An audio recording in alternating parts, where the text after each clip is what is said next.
Hey guys, nice. J'espère que vous allez bien. Moi, c'est super bien. Comme ni ma leen ko waxoon ci vidéo bi tey dañuy dikk ci li nga xam ne si moo war a xew mais tey la mais 15h lañ koy def incha allah muy ki nga xam ne muy mbirum Khalifa Sall ak ki nga xam ne si mooy Karim Wade ñoom lañu def luubal alalu askan wi ñoom lañu def sàcc alalu askan wi ñoom lañu def lekk xaalisu réew mi ba pare kan moo ci am wàll. yow am nga si wàll man am naa si wàll ñi am si wàll ak ñële ak ñeneen ak ñeneen am na si ay wàll xale bu ndaw bi am na si wàll parce que si réew mi la bokk paa bi mag mi maire bi ak ñeneen ak ñeneen ku nga xam si dëkk nañ si réew mi am na si wàll ñu xëy benn bis après ñu ne leen dañu leen baal parce que lan dañoo bëgg ñu bokk élection lu tax élection yooyu noonu ñu bëgg a bokk am na ñeneen nit ñu nga xam si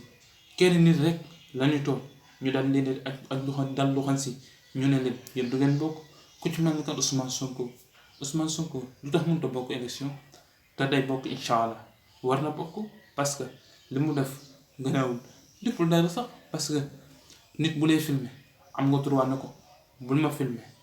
waa ji da ko waroon fay parce que image am la jël Ousmane Sonko bi mu ko defee demul jël téléphone bi leen ci kon kooku lu valeur daa génnee dem def publication wax mi mu tamit explique ko doomu aadama yi ñun ñu xam ñun ñu gis ñun ñu dégg ñi dégg laa ak ñuy gis nit ki mën naa gis preuve tamit ñu ne nit bu lay séntu ci gaalu xaj fexeel bu ca lekk te bu ci naan bu fekkoon lii dañoo waroon dañ ko Ousmane Sonko waru ko woon a sax jéem a jël muy lii dañ ko waroon bàyyi mu filmer mu ne ko après fay ma rek mu daal di jeex waaye nag lu yàlla rek mooy dogal pourtant problème mi ngi def grève de la faim ak Bara Ndiaye ak ay détenus politiques yu xam si bari na ñu ngi ci prison bi ñu tëj leen ñu xam si politique rek moo tax ñu tëj leen mu nekk lu nga xam si lu garaaw la ci lii man maa ngi doo bi ma daal xam man foofu laa xam ne ci nguuru Macky Sall loolu Abdoulaye Wade dafa si dara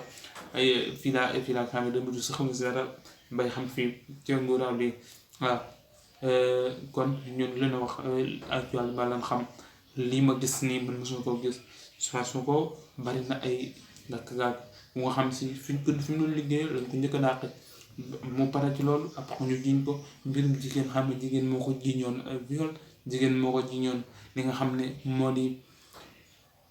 téléphone bi mbirum téléphone bi tamit jigéen la ak li nga xam ne si moom moo affaire Mame Mbaye Niang bi nga xam ne si muy sunu milliards yooyu moom it lii na mais amul preuve waaye Sénégal mu ñun su lan nañu yor ba mën a bàyyi ñi nga xam ne si sa alalu ñëpp lañ nekk di bàyyi ki nga xam ne si dañ ko jiiñ sàcc commencé sàccul sax waaw parce que ab sàcc du wax ne sàcc naa ab sàcc day fexe nëbbatu la di dem ma ne réew bi dafa la xëjoo réew mi tas na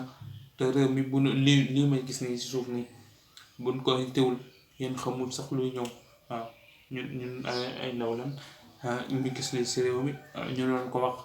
ay yéen ñi nga xam si yéen ñu si daan ñu ngi ñaan bu fekkee am na lu nga xam si rek ngeen wax nu si commentaire yi ngeen aimé vidéo bi daal koy partagé ñëpp mën ko gis gën a abonné ci chaîne bi lii moo nekkoon vidéo bi ak Dame YouTube ngeen abonné te partagé leneen moo ngi ñëw. say soldaar la ñuy doon donte matuñu ko